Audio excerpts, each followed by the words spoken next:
Today, almost 1 in 5 people living in this country moved here from abroad. That is, of course, an all-time high.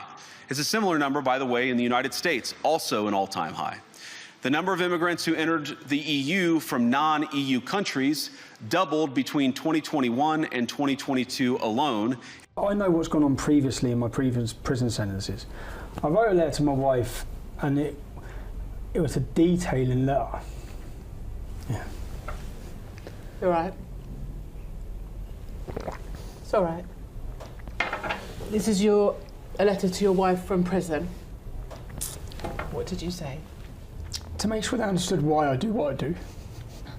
And it's me believing that the worst will come. That you will die in jail. The worst will come, and I want my children to know that I haven't, Donald Trump never holds back, and this time he's weighing in on the explosive claims made by Tommy Robinson from behind bars. Keir Starmer likely saw his speech in Munich as a key moment, a chance to present himself as a strong leader ready to restore Britain's global influence. But instead of earning admiration, he faced an unexpected setback. In front of world leaders, the US Vice President's response didn't just challenge him, it highlighted a harsh reality he couldn't ignore. Than this administration's. Well, I heard his speech, and I tell you, you're talking about JD's speech, right? Yes, sir.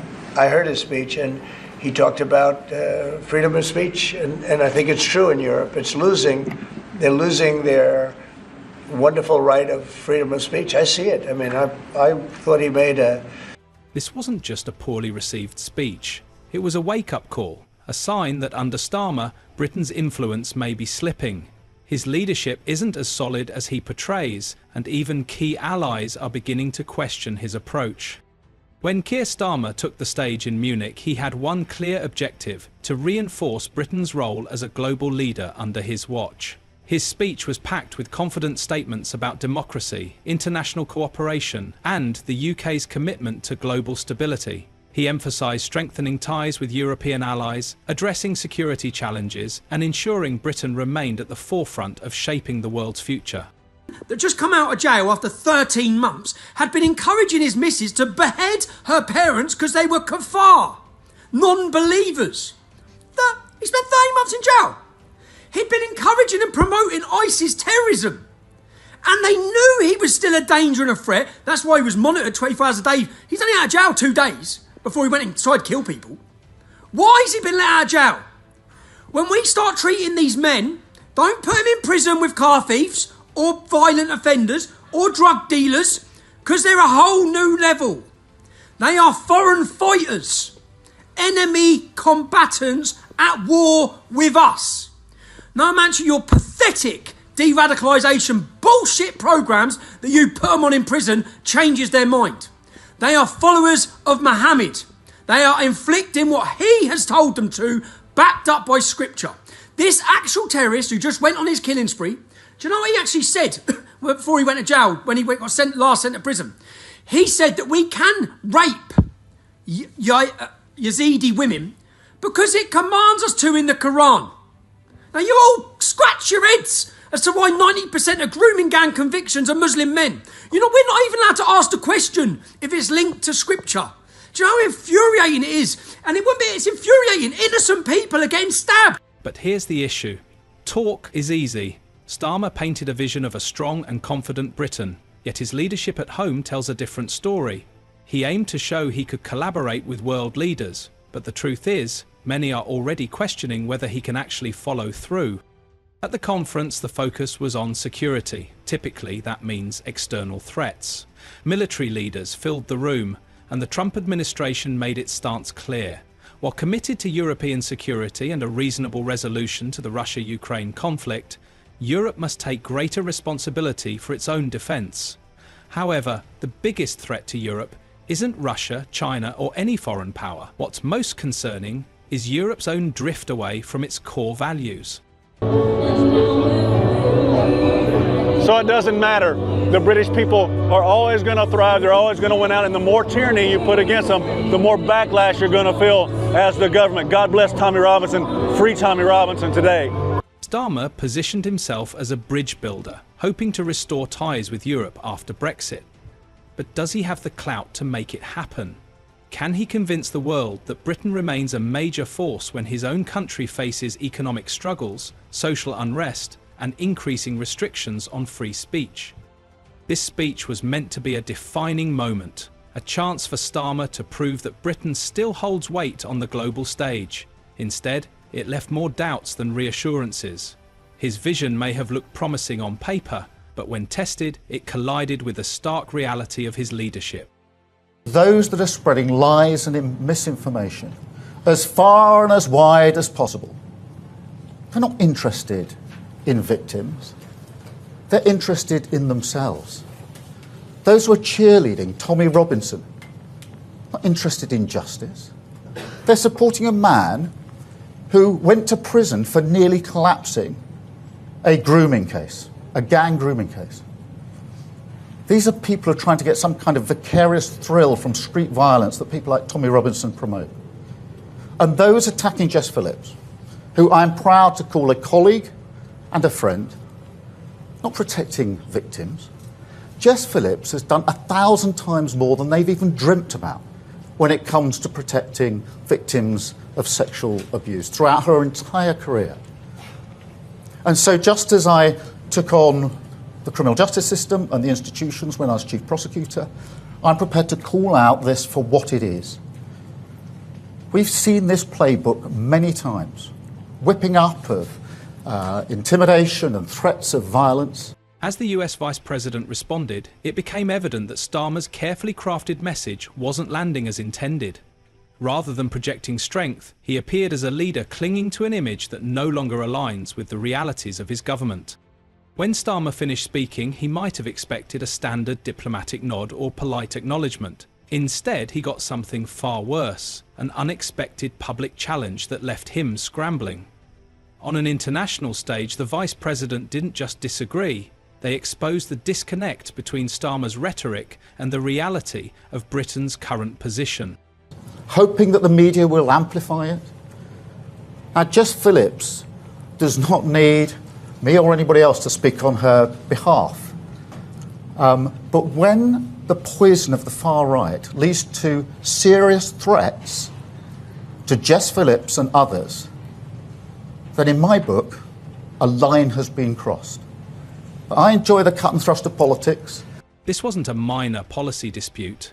It was a direct contradiction that shattered the image Starmer had spent so much effort cultivating. Whether it was about the UK's global influence, its stance on free speech, or its role in international security, the Vice President's response made one thing clear: they weren't convinced. The message was undeniable. Britain, under Starmer's leadership, wasn't as strong, stable, or influential as he claimed. The room fell silent. Some diplomats exchanged knowing glances, others quickly jotted down notes, and a few seemed taken aback by the bluntness of the response. This wasn't just an uncomfortable moment, it was a public embarrassment.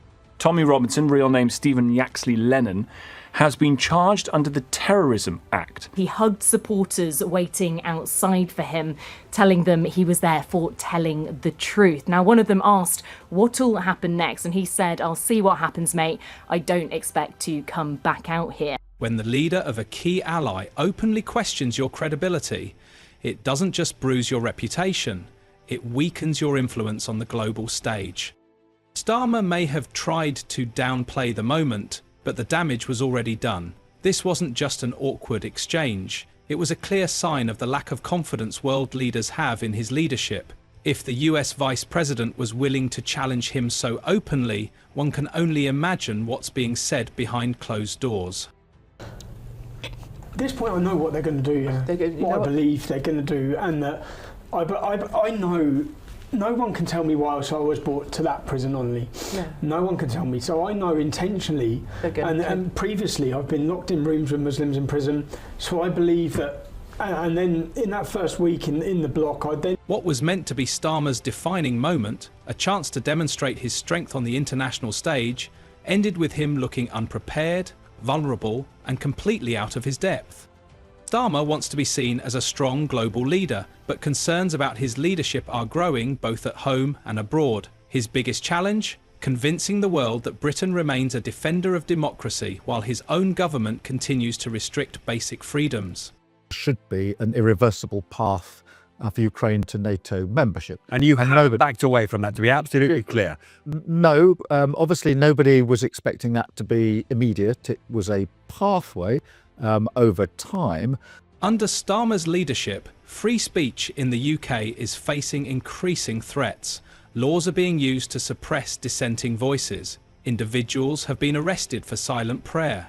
Social media users are being targeted by police for so-called hateful content. New censorship laws make it easier for the government to silence opinions it disagrees with. This isn't just a domestic concern, it's a diplomatic issue. Britain has long been a champion of free thought and open debate, but under Starmer it's starting to resemble a surveillance state. And world leaders are taking notice, and not in a good way. Combating misogyny on the internet, a day of action. I look to Sweden, where 2 weeks ago the government convicted a Christian activist for participating in Koran burnings that resulted in his friend's murder. And as the judge in his case chillingly noted, Sweden's laws to supposedly protect free expression do not, in fact, grant, and I'm quoting, a free pass to do or say anything without risking offending the group that holds that belief. And perhaps most concerningly, I look to our very dear friends, the United Kingdom, where the backslide away from conscience rights has placed the basic liberties of religious Britons in particular in the crosshairs. A little over 2 years ago, the British government charged Adam Smith Connor, a 51-year-old physiotherapist and an Army veteran, with the heinous crime of standing 50 meters from an abortion clinic and silently praying for 3 minutes. Not obstructing anyone. Starmer can talk about democracy as much as he wants, but actions speak louder than words. Right now, his actions are sending a different message. Britain is no longer the strong, free nation it once was.